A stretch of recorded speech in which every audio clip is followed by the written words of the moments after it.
नमस्कार काव्य शिको मनमोहक मराठी मालवणी कवितांमध्ये मी मनमोहन रोगे आपले स्वागत करतो।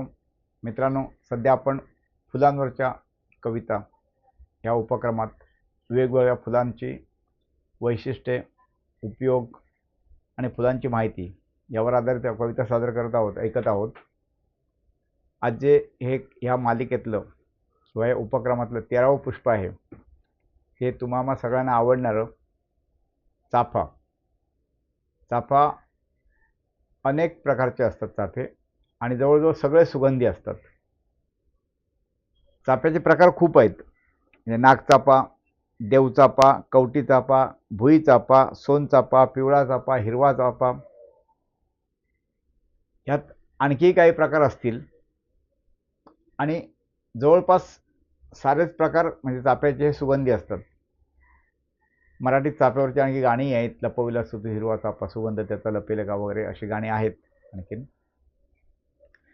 आणि चाफा सगळ्यांचाच आवडता आहे, म्हणजे सजावटीसाठी येतो, पूजेसाठी येतो, अनेक प्रकार त्याचे औषधात सुद्धा ते उपयोगी येतं। हे आपण सगळं आता कवितेतून ऐकणार आहोत। आता कविता ऐकूया। बहुउपयुक्त चाफा। बहुउपयुक्त चाफा। सुवासिक फुले जरी किती, तरी वेगळी चाफ्याची महती। सुवासिक फुले जरी किती, तरी वेगळी चाफ्याची महती। एकाहूनिक वेगवेगळ्या चाफ्याच्या अनेक जाती। चार मोठ्या श्वेतपाकळ्या अन आत तुरे नारंगी पिवळे। चार मोठ्या श्वेतपाकळ्या आत तुरे नारंगी पिवळे। जसा लपविला खजिना जणू, नागचाफ्याचे वैशिष्ट्य वेगळे। फुले पांढरी सुवासिक, सौंदर्य खुलवण्या आकर्षक। फुले पांढरी सुवासिक, सौंदर्य खुलवण्या आकर्षक। तेल साबण अत्तर अगरबत्ती, वापर नागचाफ्याचे अनेक। तेल साबण अत्तर अगरबत्ती, वापर नागचाफ्याचे अनेक। पांढऱ्या पाकळ्यांच्या आत जणू सोन्याचा मुलामा मस्त। पांढऱ्या पाकळ्यांच्या आत जणू सोन्याचा मुलामा मस्त। कोठे दिसती पांढरी तांबूसही, कोठे दिसती पांढरी तांबूसही। देवचाफा दिसेल मात्र सर्वत्र। देवचाफा दिसेल किंवा देवचाफा आढळेल मात्र सर्वत्र। उमलत रात्री पसरतो सुगंध, हा वेगळा चाफा आहे। उमलत रात्री पसरतो सुगंध, अंडाकृती फुले पिवळी धमक।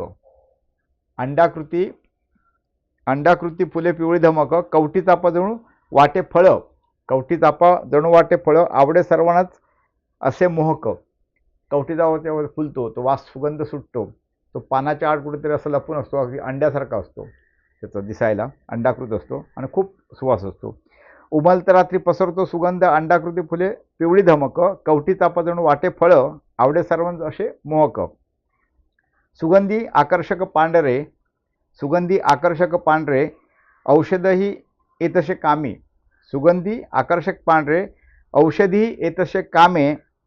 उगवते थेट जमिनीतून, उगवते थेट जमिनीतून। ओळखती भुईचाफा नामे, ओळखती भुईचाफा नामे। बारमाही मिळी सर्वत्र, बारमाही मिळती सर्वत्र। सुगंधी कनकवर्णी फुलेती, बारमाही मिळती सर्वत्र। सुगंधी कनकवर्णी फुलेती। सोनचाफा कनकचाफा, लांबट अनेक पाकळ्या किती। बारमाही मिळती सर्वत्र, सुगंधी कनकवर्णी फुलेती। सोनचाफा कनकचाफा, लांबट अनेक पाकळ्या किती। सर्वात जास्त होतो वापर पिवळ्या चाफ्यांच्या फुलांचा। सर्वात जास्त होतो वापर पिवळ्या चाफ्यांच्या फुलांचा। मंद सुगंध सहज उपलब्ध, ठेवा जणू भक्ती अन प्रेमाचा। सर्वात हिरवा चाफा सुगंधी, सर्वात हिरवा चाफा सुगंधी। तीन तीन पाकळ्या बाहेर आत। सर्वात हिरवा चाफा सुगंधी, तीन तीन पाकळ्या बाहेर आत। आधी रंग हिरवा नंतर पिवळा, आधी रंग हिरवा नंतर पिवळा। सुगंधानेच ओळखता येतात, हिरवा चाफा सुगंधानेच ओळखता येतात। चाफा वृक्षच अनमोल खरा, चाफा वृक्षच अनमोल खरा। उपयोग त्याचे विविधांगी, चाफा वृक्षच अनमोल खरा। उपयोग त्याचे विविधांगी। फुले पाने साल फळे बिया, फुले पाने साल फळे बिया। लाकूडही उपयुक्त बहुढंगी, लाकूडही उपयुक्त बहुढंगी। तर असे चाफ्याचे विविध प्रकार कवितेत सांगितलेले आहेत। तुम्हाला चाफा आवडला असेल, कविता आवडली असेल तर नक्की लाईक करा, आपल्या मित्रमंडळींना कविता शेअर करा। चॅनलला कोण नवीन असेल, कोण राहिला असेल, चॅनल नक्की सबस्क्राईब करा। आता परत आपण पुढच्या वेळी भेटू एक नवीन कविता घेऊन. 14वे पुष्प. धन्यवाद.